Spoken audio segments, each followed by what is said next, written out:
رحم الله من قرأ الفاتحة.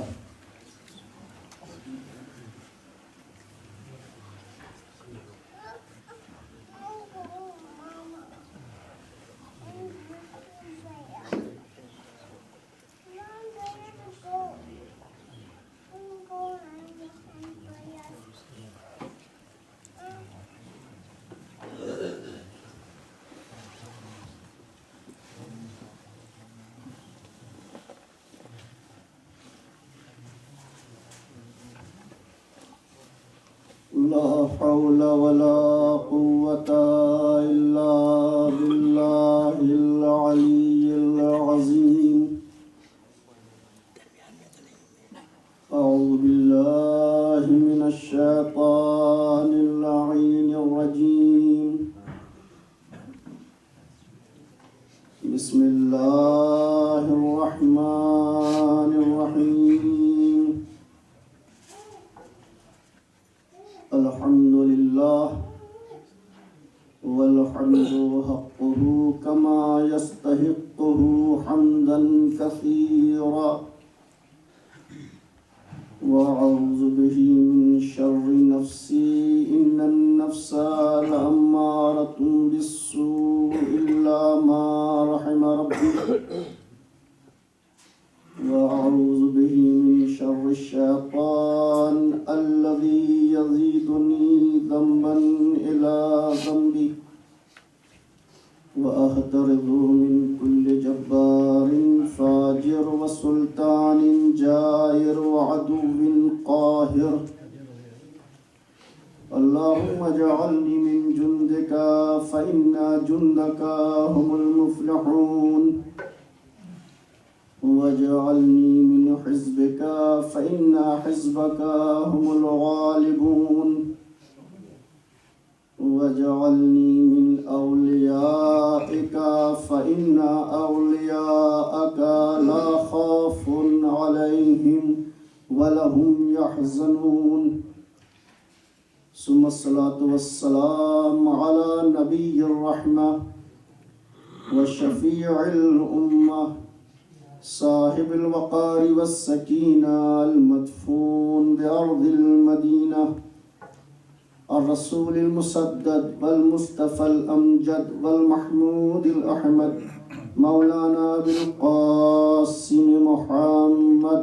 اللهم صل على محمد وآل محمد وعلى أهل بيته الطيبين الطاهرين المعصومين المظلومين المنتجبين المنتخبين، ولعنة الدائمة الباقية على أعدائهم وغاصبي حقوقهم ومنكر فضائلهم ومصائبهم أجمعين من الآن إلى قيام يوم الدين. أما بعد، فقد قال الله الحكيم في القرآن الكريم وهو أصدق الصادقين وقوله الحق.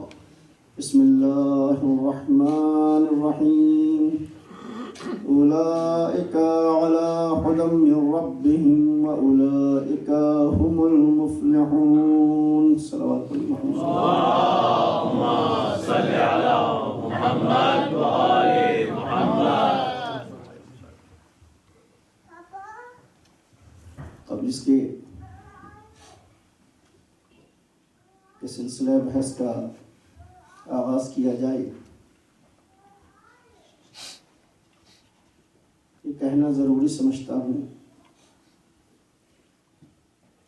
کہ ہم انسانوں کی فطرت یہ ہے کہ جب کوئی بڑی شخصیت کہیں پر موجود ہوتی ہے تو ہم کسی نہ کسی طریقے سے یہ کوشش کرتے ہیں کہ ہم اس شخصیت کے قریب ہو جائیں. اگر ہمارا ایمان، ہمارا یقین اور ہمیں بھروسہ ہے اپنی برگزار کی ہوئی مجلسوں پر کہ ہماری ان مجلسوں میں ائمہ اطہار آتے ہیں بی بی زہرا آتی ہیں تو پھر یہ منطق سمجھ میں نہیں آتی کہ ہم قریب کیوں نہیں آئے. ایک صلوات پڑھیے اور دھیرے دھیرے قریب آئیے. جو جتنا قریب ہوگا آسانی سے اتنا ہی محمد وآل محمد. صلوات پڑھی محمد وآل محمد. اللهم صل على محمد وآل محمد.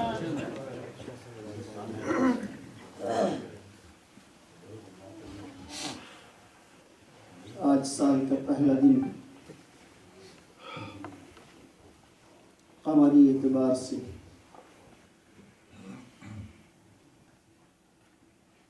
اللہ کا شکر ادا کرنا چاہیے ہمیں کہ اللہ نے ہمیں اتنی زندگی عطا کی کہ ہم ایک مرتبہ پھر فرش عزائے حسینی کو در کر سکیں. مالک کا جتنا شکر ادا کرے کم ہے کہ اس نے ہمیں اتنی سانسیں اور دے دی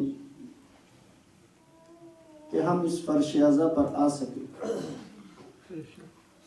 ورنہ نہ جانے کتنے افراد سال قبر اس فرش عزا پر تھے اور آج نہیں ہیں. عزیزو، ماہ محرم اور ماہ سفر یہ اللہ کی طرف سے، معصومین کی طرف سے ایک امانت ہے ہمارے پاس. ہمیں اس کی حفاظت کرنا چاہیے. کوئی ایسی قوم، کوئی ایسی ملت نہیں ہے ہمارے علاوہ کہ جس کے پاس اتنا عظیم سرمایہ ہو. مسئلہ یہ ہے کہ ہم اس کی اہمیت کی طرف متوجہ نہیں ہوتے. ہماری کمزوری یہ ہے کہ جو چیز ہمیں جتنی آسانی سے مل جائے ہمیں اس کی اہمیت کا احساس نہیں ہوتا. صحت ایک نعمت پروردگار ہے. ہمیں اپنی صحت کا اندازہ، اس کی اہمیت کا اندازہ نہیں ہوتا، مگر جب صحت چلی جاتی ہے، بیماری آ جاتی ہے تو پتہ چلتا ہے کہ ہم نے کیا چیز کھو دی. جوانی ایک نعمت پروردگار ہے جو انسان کو عطا کی گئی ہے. ہم اس جوانی کی اہمیت کا اندازہ نہیں لگا پاتے. جب جوانی ختم ہو جاتی ہے، بڑھاپے میں قدم رکھتے ہیں تو کہتے ہیں یا لیت الشباب یعود یوما، اے کاش ہماری جوانی پلٹ آتی. ماں باپ ایک نعمت الہی ہے، ایک بڑی نعمت ہے انسان کے لیے. ہمیں ان کی اہمیت کا اندازہ نہیں ہوتا. وہ ہمارے لیے کیا ہے ہمیں ان کی اہمیت کا اندازہ نہیں ہوتا، مگر جب وہ ہماری نظروں سے اوجھل ہو جاتے ہیں، وہ ہمارے موجود درمیان میں نہیں رہتے، تب ہم سمجھتے ہیں کہ ہم نے کیا چیز کھو دی. جب زندگی کی تپتپاتی دھوپ ہمیں پریشان کرتی ہے تو ہم ان کے سائے کی تلاش کرتے ہیں، مگر جب وہ ہیں تو ہمیں نہیں معلوم. ہم ان کا احترام نہیں کرتے، ان کے اپنے اوپر ایک بوجھ سمجھتے ہیں. اسی طریقے سے عزاداری ہے. ہم جب اس دنیا میں آئے، جیسے ہی ہم نے اس دنیا میں آنکھیں کھولی تو عزاداری کو دیکھا. بچپنا ہمارا عزاداری میں گزرا ہے. شعور کی منزل میں ہم نے قدم رکھا ہے تو عزاداری میں قدم رکھا ہے، عزاداری کو دیکھتے ہوئے شعور حاصل کیا ہے. جوان ہوئے ہیں تو عزاداری کو دیکھتے ہوئے جوان ہوئے ہیں. تو ہمیں اس کی اہمیت کا اندازہ نہیں ہے عزیزو. ورنہ اس دنیا میں نہ جانے کتنے انسان ایسے ہیں جو آج کل سانس لے رہے ہیں، کتنے انسان ایسے ہیں جو رہ رہے ہیں، کتنے مسلمان ایسے ہیں جو کلمہ توحید کے حصار میں ہیں. ان کے اوپر ماہ محرم اور سفر آتا ہے اور انہیں پتہ ہی نہیں چلتا کہ کیا چیز آئی اور کیا چیز چلی گئی. انہیں اس کی اہمیت کا اندازہ نہیں ہوتا. لیکن ہم مرہون منت ہیں دعائے حضرت سیدہ کے، جنہوں نے ہمارے وجود کو اس وجود سے ملا دیا کہ جس وجود نے اپنے کو الہی محبت میں اس طریقے سے ضم کیا کہ وہ امر ہو گیا. جب تک ذکر توحید باقی رہے گا، ذکر حسین ابن علی باقی رہے گا. ہم ان کم ظرف قطروں میں سے نہیں ہیں کہ جو یہ کہیں کہ جب تک میں ایک قطرہ تھا میرا وجود تھا، جب تک میں ایک قطرہ تھا میرا وجود تھا، دریا سے کر کے دوستی پچھتا رہا ہوں میں. نہیں، ہم ان کم ظرف قطروں میں سے نہیں ہیں، بلکہ ہم وہ باظرف دریا ہیں، بلکہ ہم وہ باظرف قطرے ہیں جو دریا سمندر سے ملے، جو قطرے دریا سے ملے تو اپنے وجود کا احساس کرتے ہیں کہ ہم اتنے پانی میں ضم ہو گئے، جب تک یہ پانی باقی رہے گا ہم قطرے بن کر باقی رہیں گے. توجہ کے طالبوں، ہم ان افراد میں سے ہیں جو یہ کہتے ہیں ذوبوا فی العزاء الحسین کما ذابا فی حب اللہ. عزائے حسین میں اپنے کو اس طریقے سے ضم کر دو، عزائے حسین میں اپنے کو اس طریقے سے ملا دو جس طریقے سے حسین نے اللہ کی محبت میں اپنے کو فنا کر دیا. صلوات پڑھیے محمد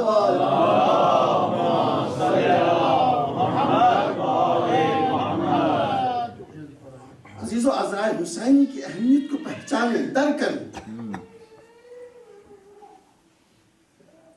عزاداری صرف ہم سے مخصوص نہیں ہے، اور یہ عزاداری کے سلسلے سے مبالغہ نہیں ہے. روایتوں میں وارد ہوا ہے فرشتے حسرت رکھتے ہیں اس مجلس کا حصہ بننے کے لیے جس مجلس کو عزائے حسین کے عنوان سے برپا کیا جاتا ہے.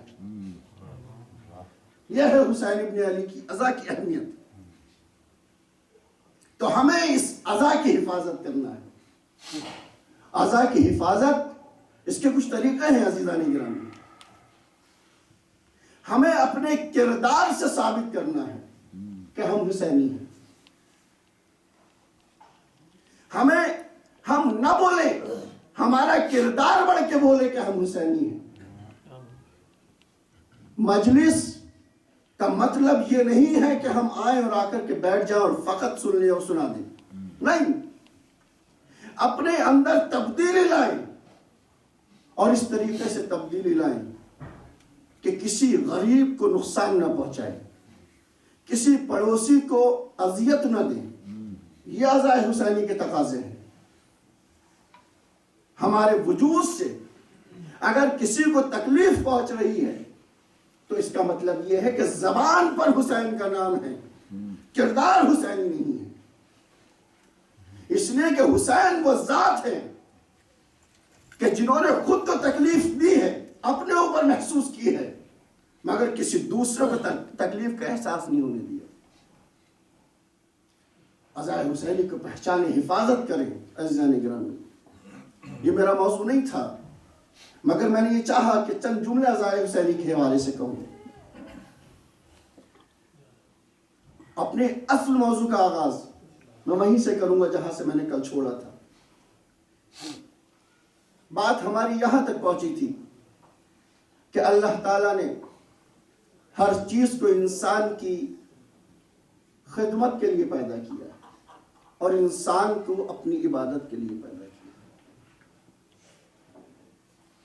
اس کے بعد بات یہاں آئی تھی کہ انسان کو ہر آن اللہ کی عبادت کرنا چاہیے اور اس کا بندہ بن کے رہنا چاہیے.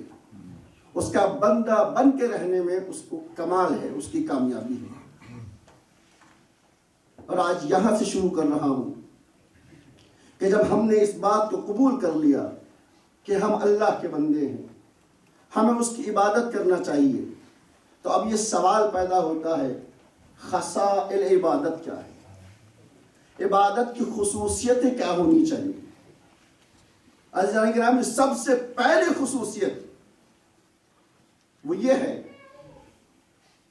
کہ ہماری عبادتوں میں فخر اور مباحات نہیں ہونا چاہیے.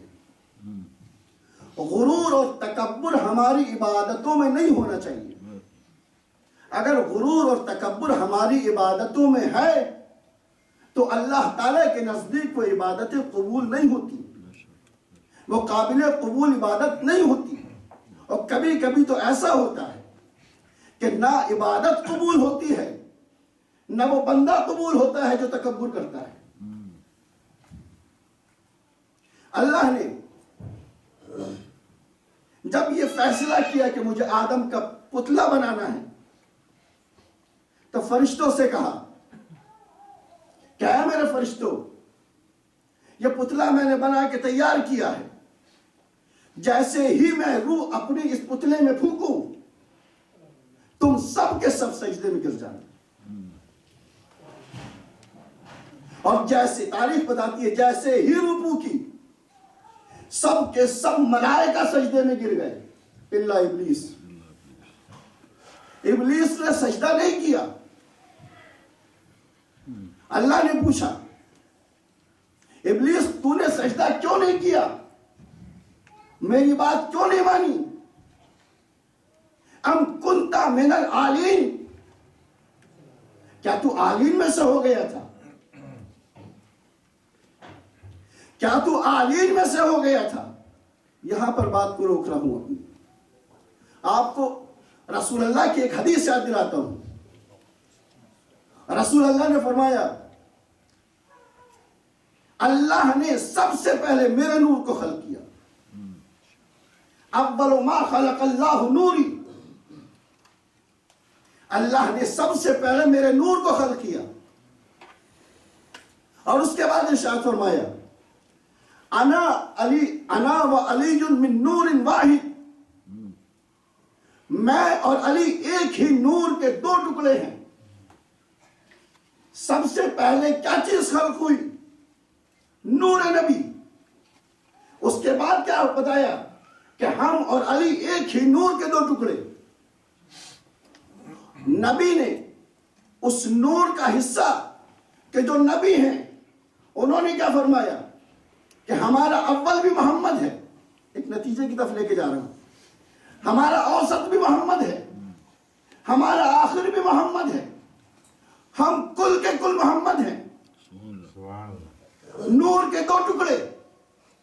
ایک ٹکڑے نے کہا ہمارا پہلا بھی محمد، ہمارا آخر بھی محمد، ہمارا اوسط بھی محمد، ہم کل کے کل محمد.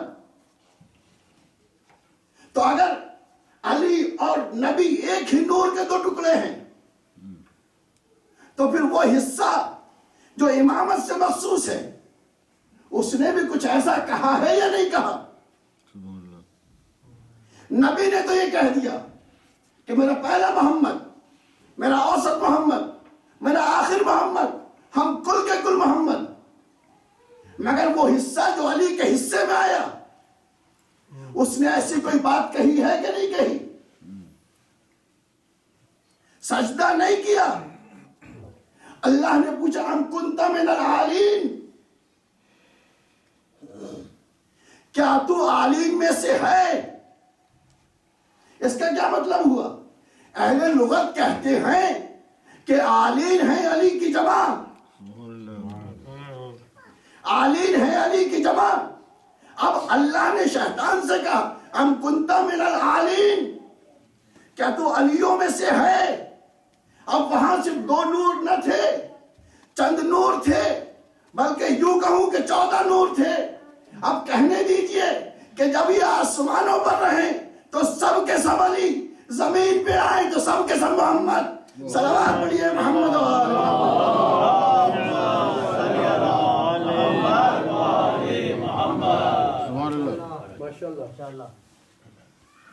سجدہ نہیں کیا.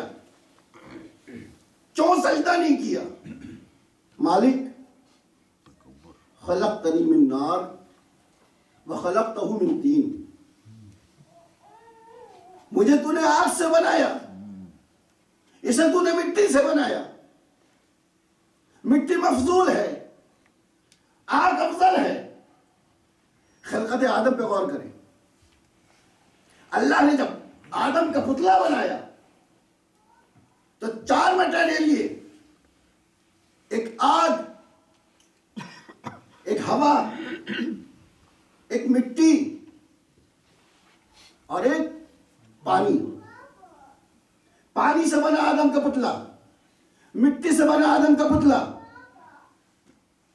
آگ سے بنا آدم کا پتلا، ہوا سے بنا آدم کا پتلا۔ شیطان نے کیا کہا؟ شیطان نے کہا تو نے مجھے آگ سے بنایا اور اس کو مٹی سے بنایا۔ شیطان نے یہ نہیں کہا کہ تو نے مجھے آگ سے بنایا، تو نے اسے بھی مٹی سے آگ سے بنایا، ہم برابر ہیں، میرا وجود پہلے ہے لہذا میں اس کا سجدہ نہیں کروں گا۔ یہ بھی نہیں کہا کہ تو نے مجھے آگ سے بنایا، اس کو ہوا سے بنایا۔ کیا کہا؟ مجھے آگ سے بنایا، اس کو مٹی سے بنایا۔ تو شیطان کی دشمنی آگ سے نہیں تھی، توجہ کا طالب، شیطان کی دشمنی آگ سے نہیں تھی، شیطان کی دشمنی پانی سے نہیں تھی، شیطان کی دشمنی ہوا سے نہیں تھی، شیطان کی دشمنی تھی تراب سے۔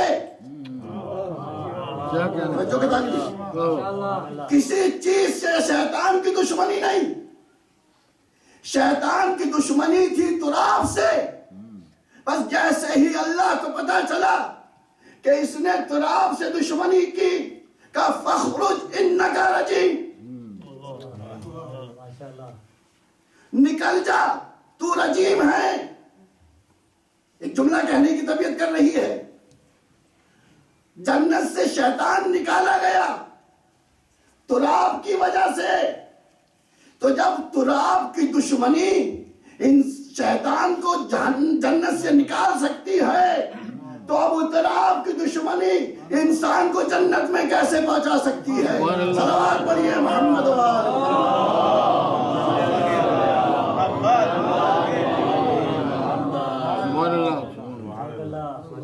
اچھا پروردگار، اور کیا کہا کہ تو نے کفر اختیار کیا؟ کیا کہا کہ تو نے کفر اختیار کیا؟ پروردگار، شیطان ہے، تیری ساری نسل کو بہکائے گا، آدم کی پوری نسل کو راہ مستقیم سے منحرف کرے گا۔ اور تو کیا کہہ رہا ہے کہ تو نے کفر اختیار کیا، تو کافر ہے۔ مالک اسے کل کفر کا لقب دے دے، یہ کہہ دے کہ تو کل کفر ہے، کفر کا دار و مدار تجھ پر ہے۔ مگر مالک نے یہ نہیں کہا، مالک نے یہ کہا کہ تو کافر ہو گیا، تو کافر ہے۔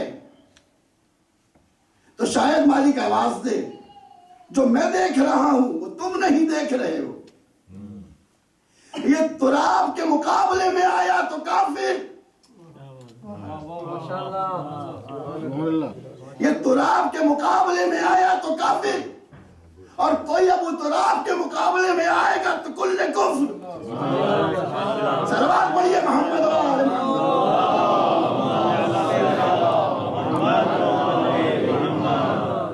تو عبادتوں پر گھمنڈ کیا تھا، اپنے وجود کو مالک کے حکم کے سامنے سراہنے کی کوشش کی تھی، شیطان مردود بارگاہ ہو گیا۔ تو کبھی بھی عبادت میں فخر و مباحات نہیں کرنا۔ جنگ صفین ہے، مولا نے بھی نہ جانے کتنوں کو فنار کیا ہے، مالک اشتر نے بھی نہ جانے کتنوں کو فنار کیا ہے۔ جب مالک جنگ ختم ہو گئی اور مالک اشتر اپنے کشتے گننے لگے تو چہرے پر ہنسی آ رہی ہے۔ مولا اگر تھوڑا سا اور میں ایک دو کو مار دیتا، اگر تھوڑا سا اور ایک دو کو مار دیتا تو آج تو آپ کے برابر ہو گیا تھا۔ مولا نے کہا مالک تجدید بیعت کرو، اس لیے کہ تم ایمان سے دور ہو رہے ہو، تمہیں اپنی اس عبادت پہ فخر محسوس ہو رہا ہے، لہذا تجدید بیعت کرو۔ مالک مولا کیوں؟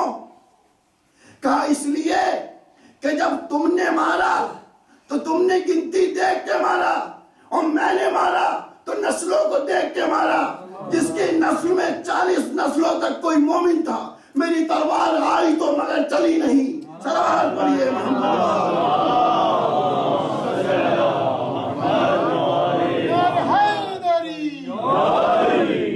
تو عبادت میں فخر اور مباحات نہیں کرنا چاہیے،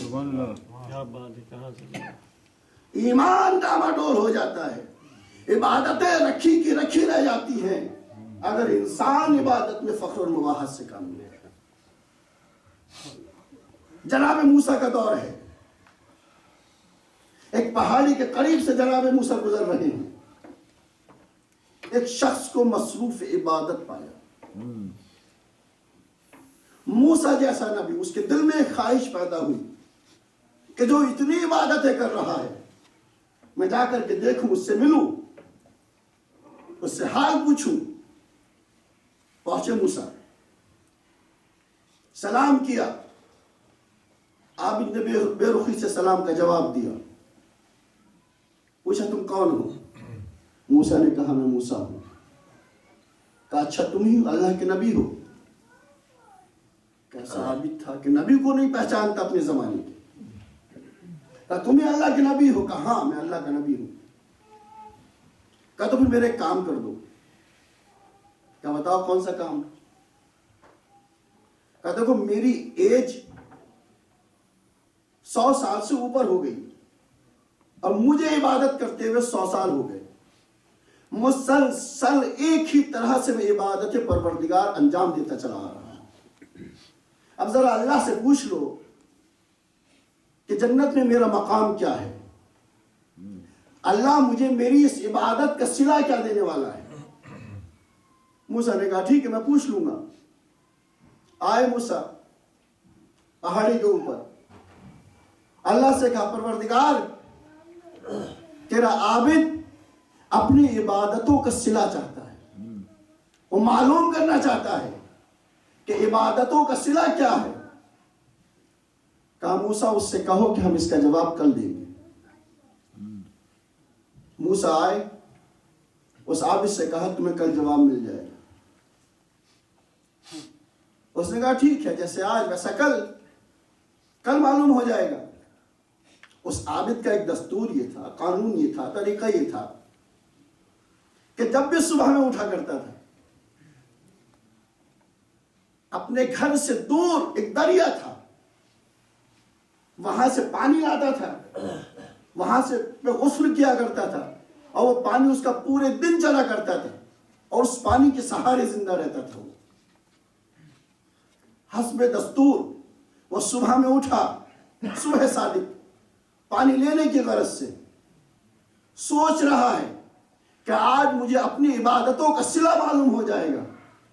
اسی خیال میں دریا آیا اور گزر گیا،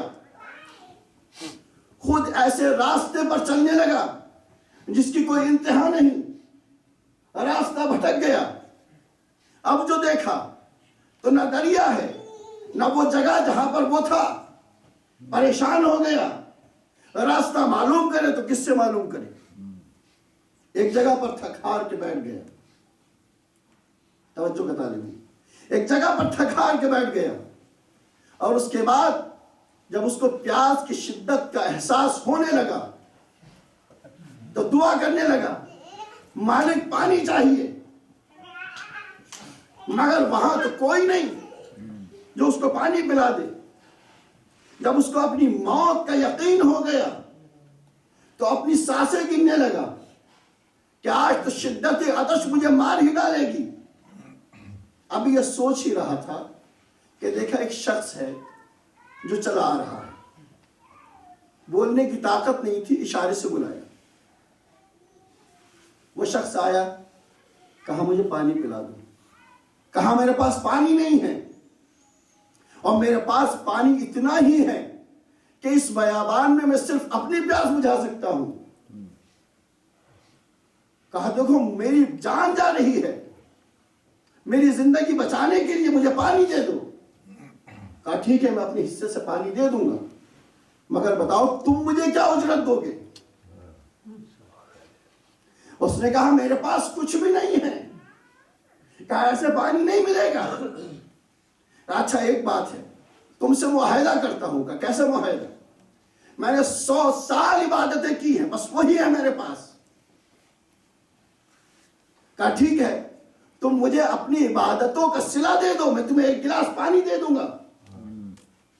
عابد نے یہ سوچا کہ زندگی رہی تو عبادتیں کر لوں گا, اور زندگی ختم ہو گئی تو نہ پانی ملے گا نہ عبادت کرنے کا موقع ملے گا. کہا ٹھیک ہے. اس نے 1 گلاس پانی دیا, اس نے اپنی 100 سال کی عبادتوں کا صلہ دیا, اور پھر اس نے اس کا ہاتھ پکڑ کے اس کو اپنی منزل کی طرف پہنچا دیا. اگلے دن صبح اللہ نے جناب موسیٰ پر وحی کی, موسیٰ جو بندہ اپنی عبادتوں کا صلہ چاہ رہا تھا, ہم نے وہ عبادتیں 1 گلاس پانی کے عوض خرید لی. جو اپنی عبادت پر فخر کر رہا تھا, جو اپنی عبادت پر غرور کر رہا تھا, ہم نے اس کی عبادتوں کو 1 گلاس کے پانی کے عوض خرید لیا. کہا اچھا, کہا مگر اب اس سے یہ کہنا کہ ہم نے اس کو 100 سال سے زیادہ زندگی دی, اس 100 سال کی زندگی میں اس نے جتنے گلاس پانی پیا ہے اب اس کا صلہ ہمیں دے. اب وہ آیا, جیسے ہی جناب موسیٰ پہنچے اس نے دروازہ کھولا. موسیٰ کے چہروں کو دیکھتے ہی اس نے کہا میں نے اپنی عبادتوں کا سودا کر دیا. موسیٰ نے کہا مجھے معلوم ہے. کہا پھر؟ کہا مگر اللہ نے اب اپنا مطالبہ کیا ہے کہ جو نعمتیں میں نے تمہیں دی ہیں ان نعمتوں کا صلہ مجھے دے دو. ایک دم سے سجدے میں گر گیا. مالک یہ عبادتیں تیری نعمتوں کے اوپر منحصر ہیں. ہم بھی یہی کہتے ہیں مالک تو نے ہمیں سانس دی ہے, تو نے ہمیں وجود دیا ہے, تو نے ہمیں آنکھوں کی طاقت دی ہے, تو نے ہمیں کانوں کے سننے کی طاقت دی ہے. ساری نعمتیں تیری طرف سے ہیں. ہم عبادت کرتے ہیں وہ بھی تیری طرف سے کرتے ہیں. تو قبول کر لیتا ہے, یہ تیرا فضل ہے, کرم ہے, احسان ہے. صلوات پڑھیے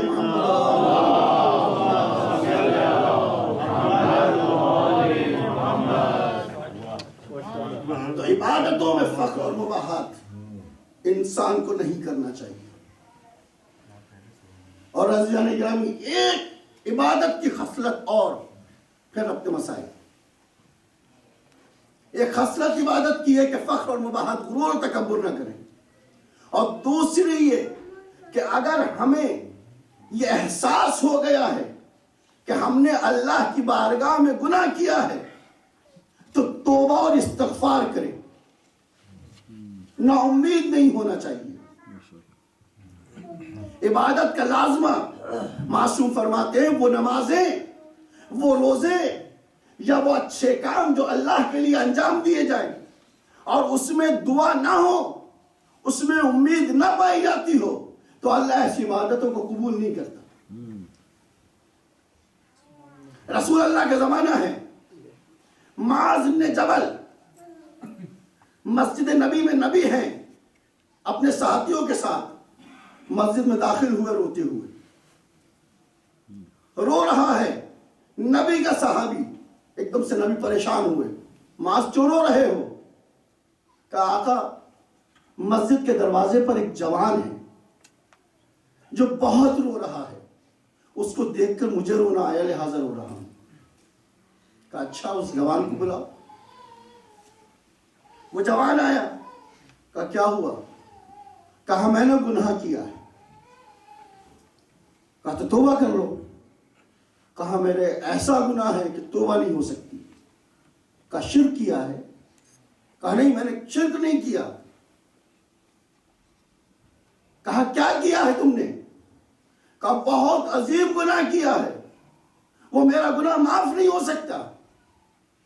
نبی پوچھتے جا رہے ہیں، وہ یہی کہہ رہا ہے کہ میں نے بہت عظیم گناہ کیا ہے، مجھ سے بہت بڑی غلطی ہو گئی ہے، اللہ مجھے معاف نہیں کر سکتا. ایک مرتبہ نبی کو غصہ آیا اور نبی نے کہا یہ بتاؤ کہ تمہارا گناہ بڑا ہے یا اللہ کی رحمت؟ تمہارا گناہ بڑا ہے یا اللہ کی رحمت؟ کہا مجھے نہیں معلوم مگر میرا گناہ بہت بڑا ہے. کہا بتاؤ کیا گناہ کیا ہے؟ کہا میرا نام بہلول ہے. میرا نام بہلول ہے. 7 سال سے میں نفش قبر کرتا ہوں اور کفن کو چراتا ہوں. 7 سال سے میرا مشغلہ یہ ہے کہ جب کوئی میت قبر میں آتی ہے، رات ہوتی ہے، قبر کو کھودتا ہوں اور کفن کو چراتا ہوں. کل انصار کی ایک لڑکی کا انتقال ہوا اور اس کو وہاں دفن کیا گیا. میں حسب دستور قبرستان پہنچا، نفش قبر کی، کفن کو نکالا، میت عریاں ہوئی. میں واپس آ رہا تھا، شیطان نے مجھے بہکایا. میں نے اس سے عمل نامشروع کیا. میں اس سے زیادہ توضیح نہیں دے سکتا، ممبر کے تو کچھ تقاضے ہیں. عمل نامشروع کیا. جب میں اس عمل سے واپس آنے لگا تو ایک آواز آئی اس قبر سے کہ کیا مجھے برہنہ ایسے ہی چھوڑ کے چلے جاؤ گے؟ تم نے میرے ساتھ کیا کیا کہ جب ہم کل محشر میں اٹھیں گے تو حالت جنابت میں اٹھیں گے. اللہ اکبر. کہا وہ آواز میرے کانوں سے بار بار ٹکرا رہی ہے. میں نے کفن نہیں ڈالا، میت کو کفن پہنایا نہیں، رکھ دیا، قبر کو ڈھک دیا اور واپس آ گیا. میرے سے گناہ ہو گیا، لہذا میں گریہ وزاری کر رہا ہوں. نبی ہے رحمت العالمین، عالمین کے لیے رحمت ہے نبی. نبی نے کہا فوراً دور ہو جاؤ، میرے پاس سے فوراً دور ہو جاؤ. میری نگاہیں دیکھ رہی ہیں کہ تم پر عذاب نازل ہونے والا ہے اور ایسا نہ ہو کہ تمہاری عذاب میں بھی گرفتار ہو جاؤں. نبی کے در سے نا امید ہوا. کچھ کھانے پینے کا سامان لیا، پہاڑی پر آ گیا، گریہ وزاری کی. تاریخ کہتی ہے 40 شب و روز اس نے اپنی گناہوں سے توبہ کی، اللہ کی بارگاہ میں گڑ گڑایا. جب 40واں دن ہو گیا تو اللہ کی بارگاہ میں آ کے کہتا ہے مالک آج 40 دن ہو گئے، مالک یا میرے گناہوں کو بخش دے کہ مجھ سے عذاب آخرت نہیں جھیلا جائے گا، یا مجھے یہیں پر کچھ اس طریقے سے عذاب میں مبتلا کر دے تاکہ آخرت کا عذاب میرے حصے سے چلا جائے. اللہ نے وحی کی، آیت نازل کی کہ وہ لوگ جو توبہ کرتے ہیں گناہ کرنے کے بعد اور اللہ کی بارگاہ میں آ کر گڑ گڑاتے ہیں، ہم ان کی توبہ قبول کرتے ہیں اور ان کو جنت کی بشارت دیتے ہیں. جیسے ہی آیت نازل ہوئی، نبی نے کہا مجھے اس شخص کے پاس لے کر کے چلو. نبی آئے اپنے اصحاب کے ساتھ، اس کو مبارکباد دی کہ اللہ کی رحمت نے تیرے گناہوں کو معاف کر دیا. تبھی تو حدیث میں ہے اللہم انا مغفرتک ارجا من عملی، کہ جب کوئی بندہ بارگاہ خدا بندی میں آئے تو یہ کہے اللہم انا مغفرتک ارجا من عملی، پروردگار مجھے تیری مغفرت پر زیادہ بھروسہ ہے اپنے عمل کے مقابلے میں. وَإِنَّا رَحْمَتَكَ أَوْسَعُ مِنْ ذَنْبِي، اور تیری رحمت میرے گناہوں سے وسیع ہے. میرا لاکھ گناہ عظیم ہو مگر تیری رحمت کے دائرے کے آگے ہیچ ہے. اللہم ان لم اکن اہلا ان ابلغ رحمتک. میرے معبود اگر گناہوں کی وجہ سے، خطاؤں کی وجہ سے مجھ میں اتنی صلاحیت نہیں ہے کہ میں تیری رحمت تک پہنچ سکوں، فرحمتک اہل ان تبلغنی وتساعنی لانہا وسعت کل شیء. برحمتک یا ارحم الراحمین، اگر مجھ میں صلاحیت نہیں ہے کہ میں تیری رحمت تک پہنچ جاؤں، تو تیری رحمت میں تو اتنی صلاحیت ہے کہ وہ مجھ گناہگار کو شامل حال کر لے. صلوات پڑھیے محمد وآلہ.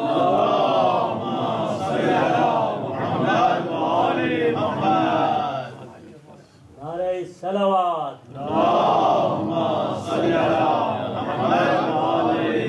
عزیزان گرامی، لاکھ گناہ ہو جائیں ہمیں امید کا دامن نہیں چھوڑنا چاہیے.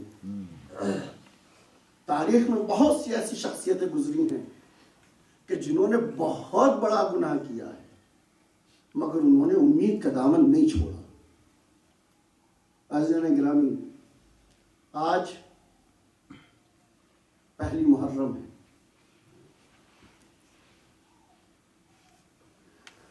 محرم کا چاند اپنی آب و تاب سے فلک پر منور ہو گیا. یہ وہ چاند ہے جس نے اہل بیت کا سکون چھین لیا. عزیزان گرامی، حسین کا قافلہ مدینے سے نکل چکا ہے. آج میری طبیعت یہ کر رہی ہے، میرا دل یہ چاہ رہا ہے کہ مسلم ابن عقیل کے مسائل پڑھ لوں.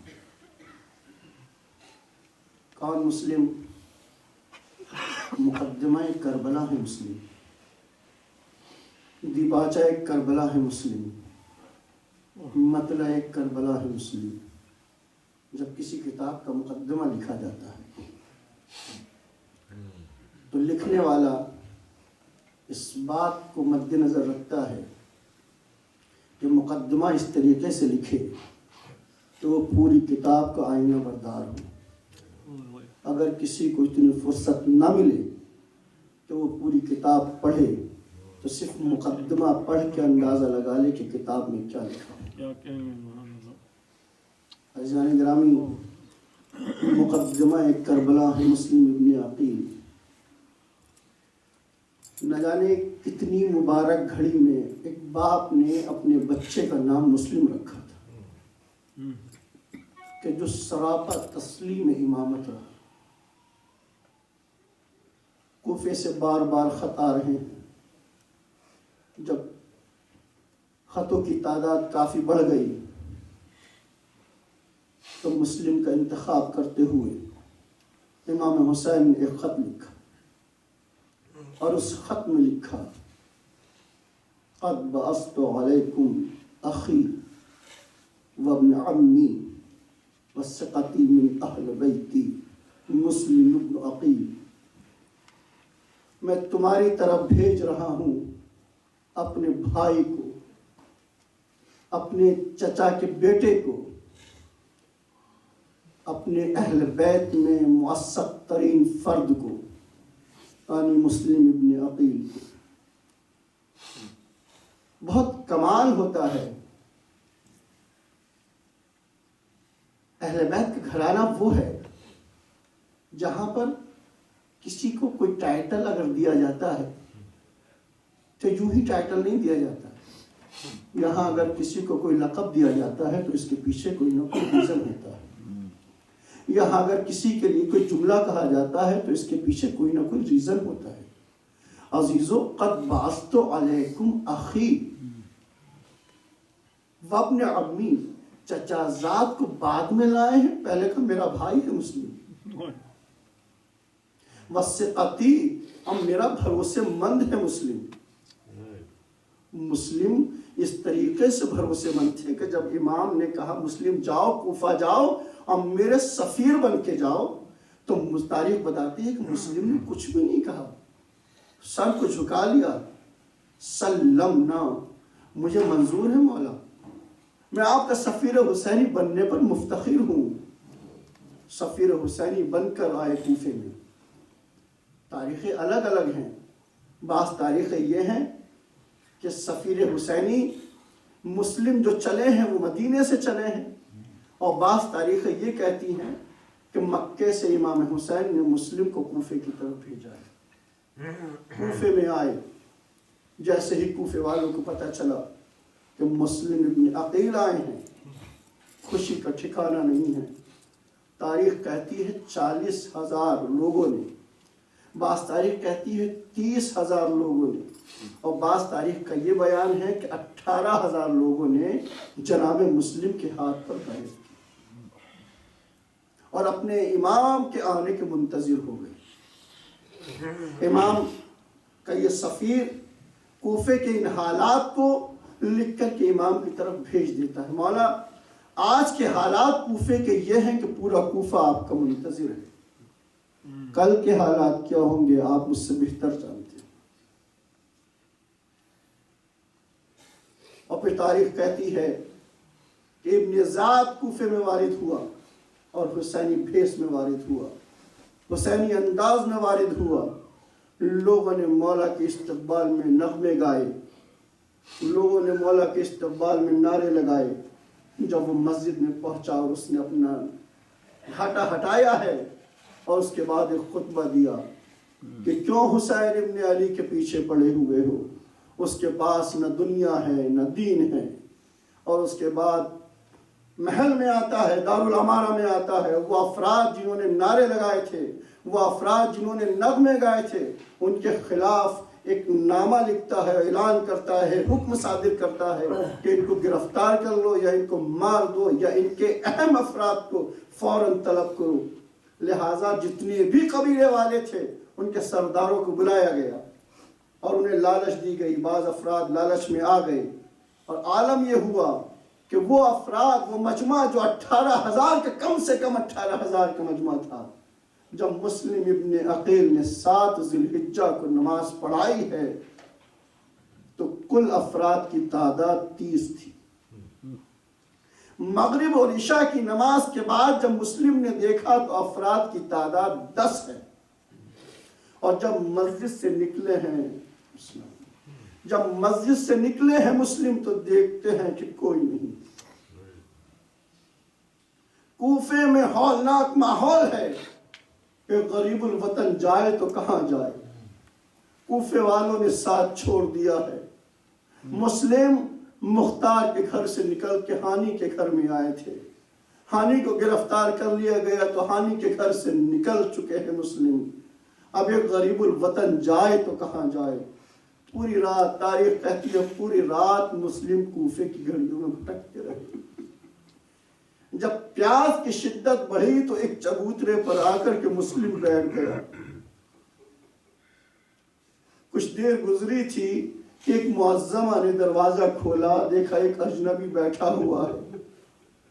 کہا اجنبی تم اپنے گھر کو چلے جاؤ، کوفے میں مسلم ابن عقیل آئے ہیں، حکومت ان کی ظالم ہے، حکومت ان کو گرفتار کرنا چاہتی ہے، تم یہاں سے چلے جاؤ، کوفے کے حالات اچھے نہیں ہیں۔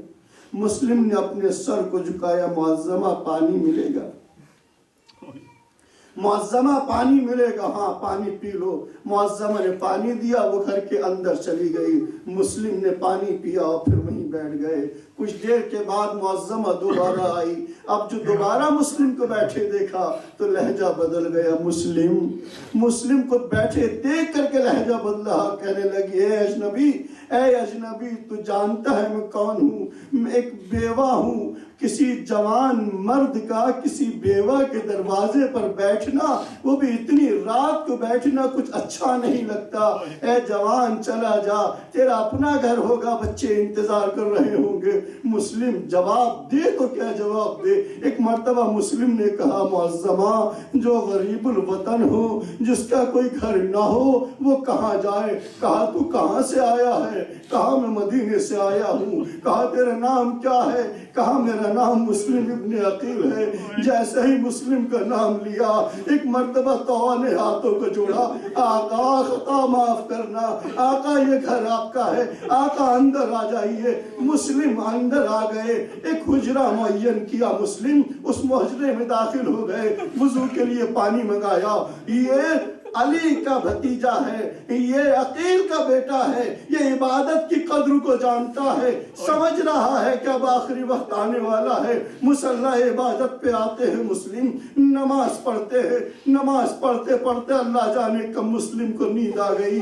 مسلم سوئے اور ایک مرتبہ اٹھے تو کیا کہتے ہوئے اٹھے؟ انا للہ و انا الیہ راجعون۔ صبح کی نماز کے وقت قریب ہے، توبہ آگے آئی، آقا کیا رات بھر نہیں سوئے؟ کہا نہیں، تھوڑا سویا تھا، میں نے ابھی پیغمبر کو اپنی خواب میں دیکھا ہے، میں نے ابھی علی کو اپنے خواب میں دیکھا ہے۔ وہ کہہ رہا ہے مسلم ہم منتظر ہیں، تم آ جاؤ۔ یعنی اس کی تعبیر یہ ہے کہ اب مسلم زیادہ دیر تک اس دنیا میں نہیں رہے گا۔ عزیزان گرامی، روایت کا بیان ہے کہ 2 رکعت نماز صبح بھی ادا کی تھی مسلم نے، 2 رکعت نماز صبح ادا کی تھی مسلم نے۔ ایک مرتبہ گھوڑوں کے تاپوں کی آواز آئی، مسلم نے اسلحہ کو لیا، لباس کو پہنا، باہر جانے لگے۔ طوع نے کہا آقا کہاں چل دیے؟ کہا دیکھتے نہیں دشمن میری گرفتاری کے لیے آ رہا ہے۔ کہا آقا باہر نہ جائیں، گرفتار ہو جائیں گے۔ کہا ہم بنی ہاشم ہیں، ارے ہمیں کیسے یہ برداشت ہو سکتا ہے کہ ہمارے ہوتے ہوئے تم نامحرم تمہارے گھر میں آ جائیں؟ یہ مسلم کو برداشت نہیں ہوگا۔ میں مسلم سے کہوں گا، اے مسلم تمہیں غیرت مبارک ہو، تمہیں یہ برداشت نہیں کہ جس گھر میں رہو اس میں کوئی نامحرم آئے، مگر مسلم کربلا میں آ جانا بعد شہادت حسین ایک نامحرموں کا ہجوم ہوگا جو خیام کو لوٹ رہا ہوگا۔ خدا آپ کو کسی غم میں نہ رلائے سوائے غم مظلوم کربلا کے۔ مسلم نے حملہ کیا، مسلم نے وہ جنگ کی کہ جس کی کوئی نظیر نہیں ملتی۔